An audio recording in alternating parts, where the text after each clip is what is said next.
අයිබෝවන් ඔයාලව සාදරයෙන් පිළිගන්නවා vimala Rana SL cooking channel එකට. ඉතින් මම අද අරගෙන තියෙනවා පීසා එකක් හදාගන්න. මෙතන පිටි අරන් තියෙනවා ග්‍රෑම් 400ක්. මම දෙකක් තමයි හදාගන්න බලාපොරොත්තු වෙන්නේ. ඉතින් ඒ වගේම මම වතුර ඔලිව් ඔයිල් අරන් තියෙනවා. ඒ වගේම මම සීනි හැඳි දෙකක් එකතු කරලා මේ හැන්දෙන් කපලා දෙකක් එකතු කරලා ඊස් මේ හැන්දෙන් කපලා එකක් එකතු කරලා මෙතන ඊස් අරගෙන තියෙනවා. මම ඒක පොඩ්ඩක් විදිහට ඇක්ටිව් වෙන්න තිබ්බා. ඉතින් අපි අනිත් જાති එකතු කරගන්නවා. අපි පිටිමෝලි අනලා තියලා අපි බලමු අපි හදන්න යන්නේ සොසෙන්ජස් බිත්තර එකතු කරලා එළවලු එකතු කරලා අපි ඒ ටික කොහොමද සකස් කරගන්නේ කියලා මුලින් අපි පිටිය කනලා තියලා පැය භාගයක් විතර ඊට පස්සේ අපි අනිත් කපා හදාගෙන එකතු කරගන්නවා.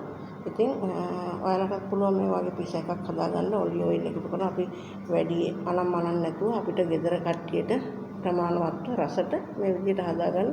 ඉතින් අපි try කරමු. බලමු ඉතින් අපි කොහොමද මේක හදාගන්නේ කියලා මේ විදිහට. මම මේ විදිහට ඔලිව් ඔයිල් එකතු කරගත්තා. ඒ වගේම මම දාලා දුන්න මේකේ කප් භාගයක්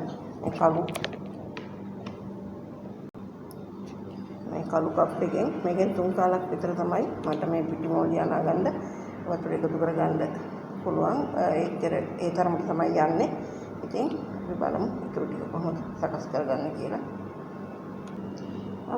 දැන් මේ විනාඩි 5ක් විතර මේක කරගෙන තියෙන්නේ. ඉතින් ඔයාලට පුළුවන් මේක ටිකක් ලොකු වාදනයක් කරලා ඇල්ලක් හරි අරගෙන හොඳින් විනාඩි 10ක විතර ප්‍රමාණය මේ විදිහට කලවම් කරගෙන අනාගෙන හොඳට ඩොයි හදාගන්න. ඉතින් මම මේ විදිහට ඩොයි කනාගත්තා විනාඩි 7ක්. එච්චරම ඕනෙත් නෑ. මම ඉතින් ටිකක් සොෆ්ට් ගතියට එන්න හින්දා මේ විදිහට හොඳින් මීට් කරගෙන දැන් මම මේක වහලා තියෙනවා පැය භාගයක් විතර. අපි ඊට පස්සේ බලමු. අපි දැන් යනවා ෆිල්ම් හදාගන්න. එළවලු එකතු කරලා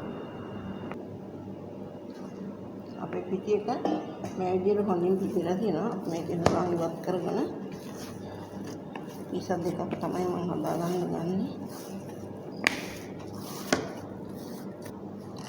මම අරගෙන තියෙනවා මෙතන සොසෙන්ජස් පැකට් එකක්. මෙතන අපි සලාඩ් චීස් තියෙනවා. ඒ වගේම බෙල් පෙපර් පාට තුනෙන්ම තියෙනවා. ඒ වගේම ලූණ් එකක් සුදු ලූණ් ටිකකුත් තියෙනවා. බිත්තර. තව මේකට අවශ්‍ය જાති එකතු කරගෙන අපි ඊටු ටික කොහොමද සකස් කරගන්නේ කියලා බලමු. අපි මේ දවස්වල කට්ටියට මේ මාළුහින්දා ලේඩිස්ලා ඉන්නවා නිතර දෙවෙලේ. ඉතින් අපි පොඩක් ඒගොල්ලෝ එහාට මෙහාට වෙච්ච අතර තමයි මේක මේ විදිහට පෙන්වන්නේ. ඉතින් අපි ඒකට අඩුපාඩු එකතු කරගෙන ඔයාලට පැහැදිලි වෙන විදිහට මම මේක පුළුවන් තරම් පැහැදිලි කරලා හදලා පෙන්නනවා.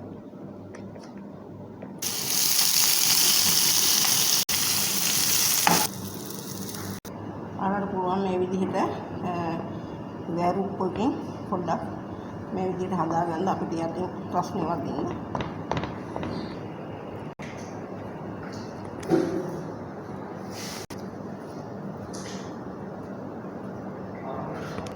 මේ විදිහට චීස් කෑලි තමයි ටිකක් අර එක ගුලියට වගේ හැදිලා තියෙනවා. අපි ඒකකින් සීතලෙන් අරගන්නකොට ඔයාලට පුළුවන් කැමති විදිහට චීස් එකතු කරගන්න පුළුවන්. මම මේකට සොසෙන්ජස් තමයි පෙපර් එකතු කරගෙන ලුණු එකතු කරගත්තා. මම මේකට තව ගම් බිස්කුට් ටුට්ටක් එකතු කරගන්නවා. ඔයාලට කැමති දෙයක් රස අනුව අපිට කන්න ඒ විදිහට හදාගන්න පුළුවන්. මම මේ විදිහට යටින් සොස් පෑන් එකක් තියලා ඒ උඩින් මේ සොස් පෑන් එකේ තමයි දාගත්තා. අර විදිහට මම පොඩ්ඩක් උඩින් වහ ගන්නවා රබ් කරලා.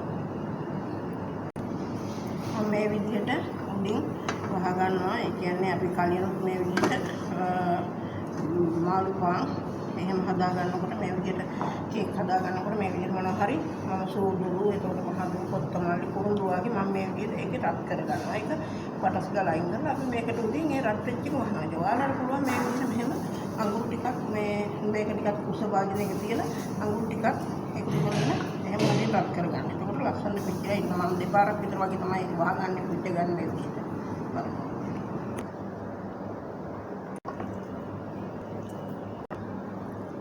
මේකට පොඩියට බිත්තර එකතු කරගන්න තමයි සොසෙන්ජස් ටිකකුත් තියෙනවා. ඒකත් එකතු කරගෙන මේක හදාගන්න.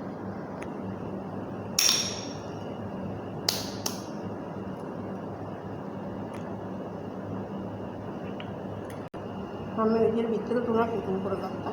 අපි බලමු මේක මම මේ විදිහට බිත්තරයි සොසෙන්ජස් ආයතන ඉතුරු එකත් මේ ටිකයි අර විදිහටම එකතු කරගෙන බෙල් පේපර් දාලා ලුණු එකතු කරගෙන මේ විදිහට හදාගත්තා. මම අරක පොඩ්ඩක් යටපැත්ත පුච්චගෙන තමයි අනිත් පැත්ත දාගත්තේ. මේක එහෙම කරේ නෑ. මේක පොඩි රොටියක් ඉඳලා ඉතින් අපි මේ පිස් එක බලමු රස බලන්න. මම මේ විදිහට ටිකක් බාරට දෙකකින් සොස් පෑන් එකේ වහගෙන තිබුණේ. එහෙම අපිට හැදීගෙන යනවා. තව පොඩි විනාඩි 5ක විතර කාලයක් තිබුණාම අපි බලමු ඒක ටිකක් මේ විදිහට අපි අනිත් ලිපේ අනිත් එක මේ විදිහට බොනින් කරගන්නවා. ඉතින් මම මේ විදිහට අපේ පිස් එක දැන් හොඳින් බොනින් වෙලා තිනවා. මම දැන් රිපෝට් කරගන්නවා.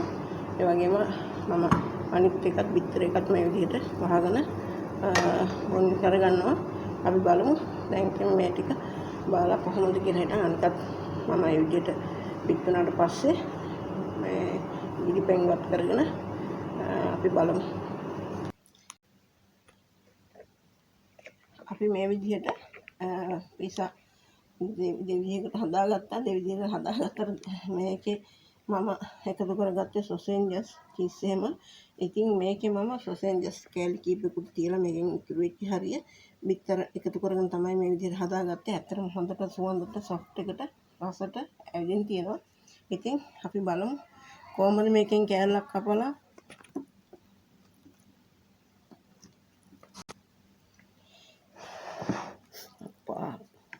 හුඟක් සුවඳට තියෙනවා. අපිට මේ විදිහට චීස් මෙහෙම ඇත්තටම හොඳට ඇවිදින් පිච්චිලා මේ විදිහට යටපැත්තත් මෙහෙම හොඳට මේක වෙලා තියෙනවා.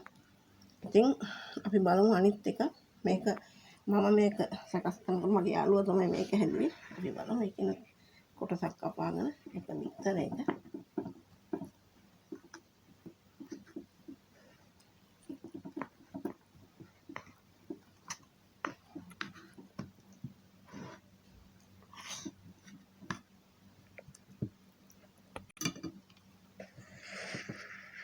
මේ විදිහට ඒකත් මෙහෙම යටපැත්ත හොඳින් බේක් කරලා තියෙනවා.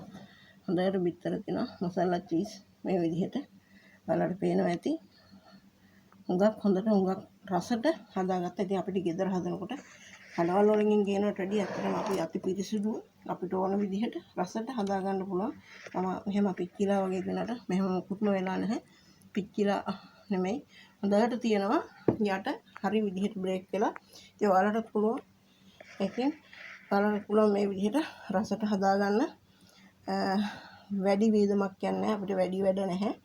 මෙහෙම ඉතින් අපිට උදේට තේ බොනකොට එහෙම ඒ වගේම ඕන වෙලාවක මේක හදාගන්න පුළුවන්. මේ එකතු කරගෙන තියෙන ඒවත් එක්ක අපිට දවල් කෑමටත් යන්න පුළුවන්. අපිට රෑ කෑමටත් පුළුවන් එකතු කරගන්න. ඔයාලට කැමති මම චිකන් එකතු කරගත්තේ නැහැ. මොකද අපි ඉතින් හැමතිස්සෙම වගේ චිකන් හැදෙන නිසා මෙහෙම දෙයක් දාගෙන තමයි මේක තව වෙජිටේරියන් අයට එහෙම එකතු කරගෙන හදාගන්න පුළුවන්. අනිත් අයට ඉතින් මේ විදිහට සොසෙන්ජස් වගේ බිත්තර එකතු කරගන්න පුළුවන්. චිකන් එකතු කරගන්න පුළුවන්. රසට මම මස්රූම් මෙහෙම මේ ඉස්සරින් මම මස්රූම් මෙහෙම හදලා මේ එකක් හදලා තිබුණා. ඒකින්ද මම අද මේකට චාම් විදිහට තමයි හදාගත්තේ. ඉතින් ඔයාලත් බලන්න මේ වගේ එකක් හදාගන්න රසට. ඉතින් ඔයාලා කැමති නම් මේ වීඩියෝ එකට විමලා රණා SL cooking channel එක subscribe කරන්න, like කරන්න, comment දාන්න, share කරන්න. බොහෝම ස්තුතියි අපිත් එක්ක එතුනට. සුබ දවසක් ඔයාලට.